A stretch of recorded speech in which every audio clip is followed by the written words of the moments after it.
చీకటిలో movie review. ఈ movie Amazon ప్రైమ్‌లో తెలుగులో స్ట్రీమింగ్ అవుతుందండి. సో, ఈ మూవీ జూషిన తర్వాత నా ఒపీనియన్ జెప్పాలి అంటే, నాకైతే అస్సలు నచ్చలేదు భయ్యా.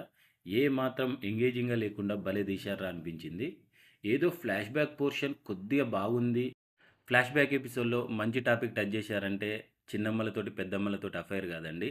నేనన్న టాపిక్ ఏంటి అనంటే, ఈవెన్ జెండర్ ఏదైనా మేల్ అయినా, ఫీమేల్ అయినా కన్సెంట్ లేకుండా టచ్ జేయడం అనే టాపిక్ నాకు నచ్చింది. సో, మగవాళ్ళకైనా వాళ్ళ అనుమతి లేకుండా టచ్ జేయడం అనేది నచ్చదు కొంతమందికి.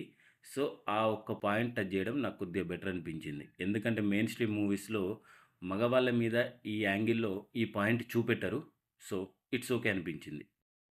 ఈ మూవీలో పోలీసులను చూపెట్టిన విధానం అనేది చాలా లో ఉంది భయ్యా.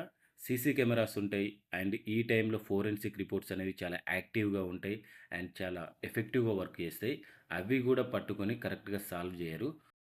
లిటరల్లీ ఒకానొక సీన్‌లో హీరోయిన్ ఏదో పెద్ద ఇన్వెస్టిగేషన్ జేసొచ్చినట్టు సోఫాలో కూర్చొని ఇలా నిట్టూరుస్తది. సినిమా చూస్తున్న ఆడియన్స్ పరిస్థితి గూడా అంతే అండి. ఇక సాల్వ్ చేయండ్రా, ఆ క్రిమినల్ ఎవడో చూపెట్టండ్రా అనిపిస్తది తప్ప, మనం ఏమాత్రం కనెక్ట్ కాలేదు.